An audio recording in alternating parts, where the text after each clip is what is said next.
Hey guys, Infidel1258 here. Today I'm going to get into a comment from the audience, and this one's a bit spicy. The commenter seems to believe that Splinterlands missed its opportunity and that it'll never go up again. Since 2021, we haven't had our bull market, and therefore we will never have our bull market. That appears to be the suggestion, and I want to wrestle with that idea in this video. So if that sounds interesting, stick around and stay tuned.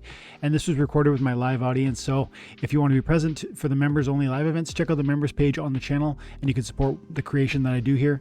Have an amazing day. God bless. So I went through and I read, and there's some smaller things that would be worth looking at, like Ivan's comment. But I think this is a good place to start. Nico said, "This is a bit of salt, a bit of spice," but I also think he's being somewhat reasonable. So let's read the fullness of his comment. Let's set the stage by describing what we talked about. Okay, so this was a live video with the general audience. You know, we probably an hour and a half of live. I don't even know what we talked about. Let's see what Nico said. He said, "My dude, it's not about you. Question is, does it pay off to new players to join this game? The answer is a simple, huge no. Second question is, does this game have quality and justify money justify the money that someone fresh needs to put in to play the game? Answer is no. Relatively speaking, every project of this type has a chance of success. Somehow, for 3 or more years since I'm here, it has been downhill without any indication of moving up. SPS is falsely boosted by whales, card prices are too high and controlled by same whales, sales are very poorly adopted, chances to move forward by playing are non-existent, player base is shrinking, and no new players are entering. And that speaks for itself, far louder than anything else." There's a lot in there, and I think I've got things to say on at least 2 or 3 of the points that he's making, and I think this is worth diving into. I don't know what we talked about in that live, to be honest, because it was just a live that was unprepared, and I just went and I talked about whatever we wanted to. So I must have generally speaking, though, I do counter everything he has to say in my general approach to what Splinterlands is. So he could left this comment on any video, and I would know what he was getting at. The first thing that I wanted to say was this idea that, does it pay for new players to join the game? Okay, first off, it does pay. Now, I know that the SPS that you receive from participation in the game needs to be weighed against the cost of playing at the level that allows that SPS. And so you can argue, and he is arguing, I'm trying to steelman your position here, Nico. You're actually saying, yes, it pays, but the payment is insufficient for the cost to start playing or to earn. That's what you're trying to say. That's not what you said, but that's what you're trying to say. So to steelman your argument, I have to say, yes, it is true that the SPS returns you receive from participating in Splinterlands are going to be insufficient to justify substantial investment. Meaning, if you want to play it, like for instance, at the highest levels in Modern, you're going to need right now $700 worth of Chaos Legion cards. You're going to need $7,000 worth of Rebellion assets. And you're probably going to need $1,000 worth of SPS, $500 to $1,000 worth of SPS. And that's going to give you some pretty serious rewards. You're going to get 5 or 10x, something like maybe 10x on your SPS because of Modern gets better bonuses. And then you're going to get 5 to 10 SPS per win. Because you're probably going to, with that deck, no promos, I didn't mention any promos, you're going to probably compete for, that's $8,000 in cards, and that's $1,000 in SPS, so $9,000 US. You're going to probably get 5 to 10 SPS per win at the level that you should be able to reach with that deck that I just described, and in Modern.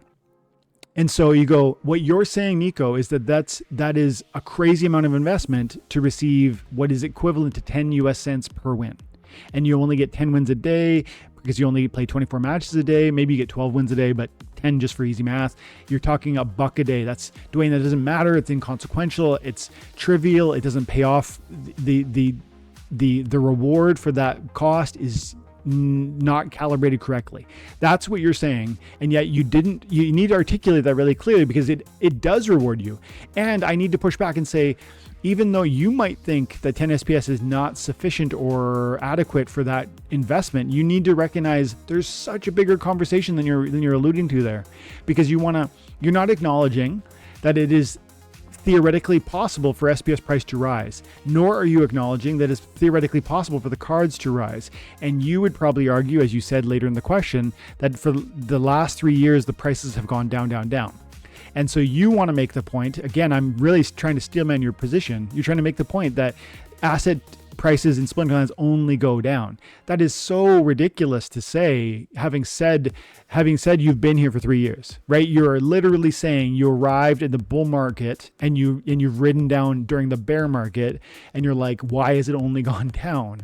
I mean, you and every other token except for, 10 different tokens, right? That have gone thus far. Okay, so broader conversation, crypto space, what's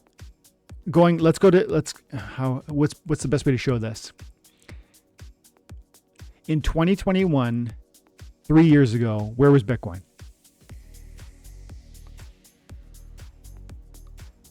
There's 2021.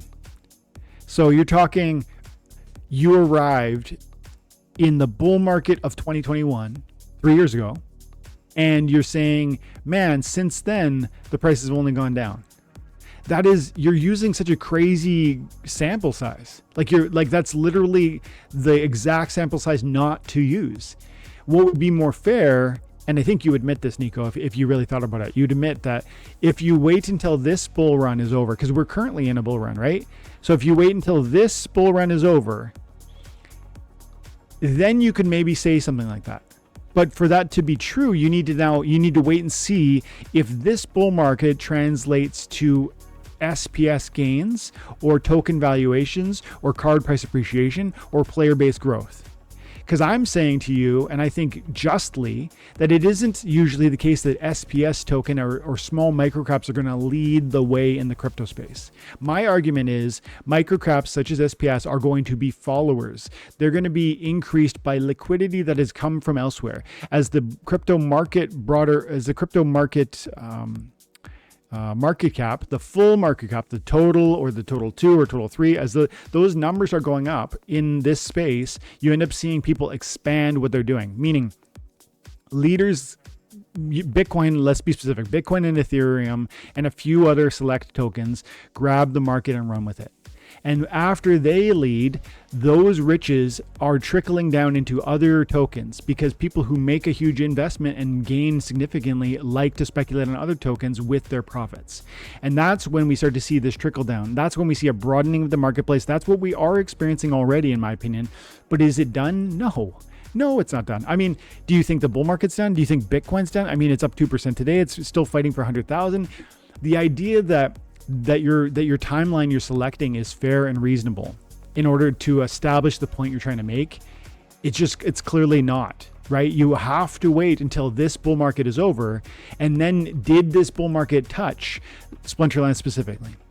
I will argue, and I stand by this until it doesn't happen, that this is going to touch our tokens, it's going to touch our game, and it's going to drive player adoption, player-based growth, card price increase. And my thesis is simple. Riches from BTC move into other things, and SPS is part of that conversation. You're arguing no, because it hasn't happened during the bear market yet. Or you're arguing no, because it hasn't happened yet, and maybe you've seen what? How many tokens have gone, really? How many altcoins have gone? You've got, over the last, let's say 90 days, I think you're looking at a handful of tokens, man. And yeah, there's some meme tokens that have gone up crazy percentages, but is there even liquidity exit on things like that? So, I mean, if you're being really honest, you have to admit that the amount of growth that has come to this space for tokens that have been around for a long time, that have been established and significant, it's only beginning. Oh man, I could give you so many examples. Like Ethereum Classic, Litecoin. I mean, how's Link doing? Over the last, look at this, 1 year, 25%. What about, let's grab Stellar, 337% over 1 year. Huge, right? Is that even a bull market? I mean, often there will be a 10x to a 40x with significant tokens. What about Cardano?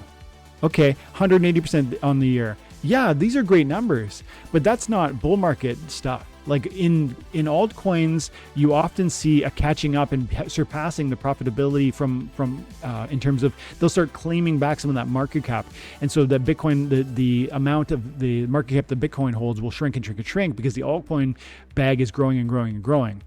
That's the end of a market cycle within crypto, at least historically. And if I'm right about that, then what that means is we aren't done here yet. And so, yeah, it's unfair to say SPS hasn't moved for 3 years because you're talking about a bear market cycle. But more than that, and here's like, let's finish on this point because I could go probably all day talking about this. I think you're being really unfair on almost every level because of your timeline you're choosing as well as the terms you're sort of assigning to the conversation. But just look at SPS also, even on this basis. Of course, 3 years, down, down, down. But bull market is here, and I do believe it'll affect us. And if we go in the last 90 days, look at that chart.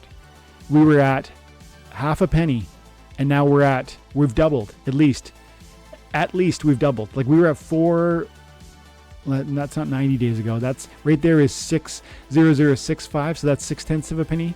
But if we go a little bit further back, so it's outside of 90 days. Where is it? Let's go 12 months. Right back there, that's August 4th. September, October, November. That's like 100 days ago, I think. Something like that. And we're at 400,467. So since then, we've more than doubled.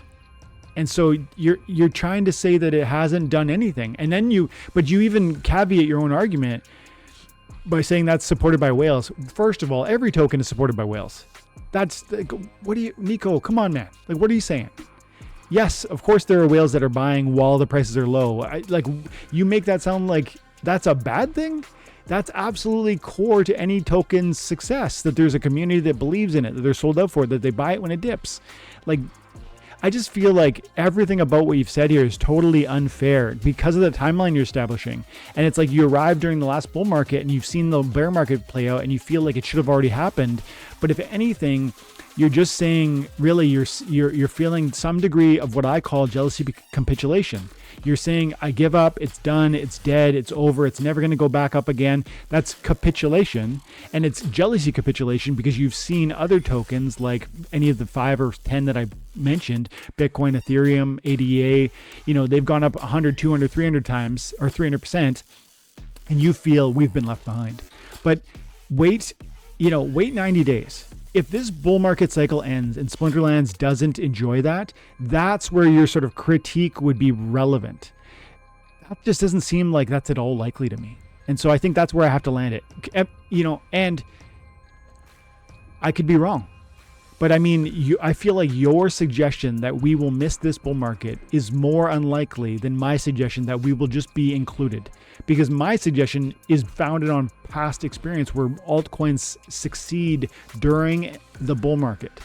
And we are an altcoin, and this is a bull market, and the bull market's not over. So, Nico, I appreciate it, man, but I think there's a pessimism there that doesn't seem founded on logic. It seems founded on maybe some frustration. And but I do appreciate the comment and even the tone. I want to say that too. The tone with which you provide your critique, I appreciate it. Thank you very much.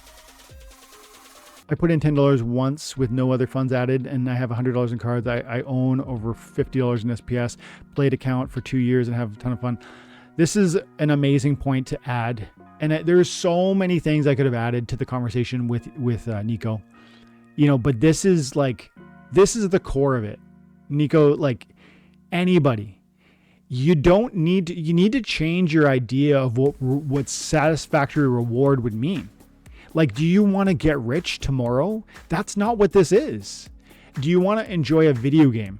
Like, literally, it needs to be that. It is either fun and rewarding, or it is not worth your time.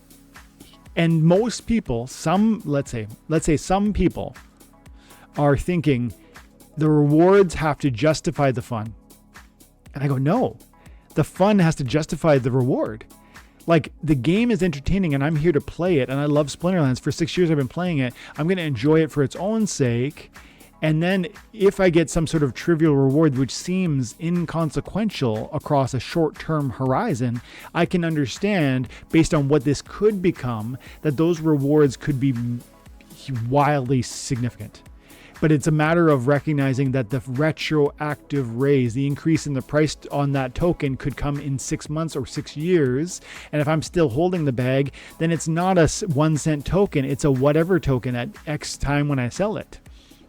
And so to me, he's wrong on two fronts there. It's like, it's not inconsequential because every SPS is worth like more like $1 in my mind. That's how I think about it. That's the first piece why it's wrong. And the second piece is why he's wrong is because the entertainment itself is not being factored into the conversation.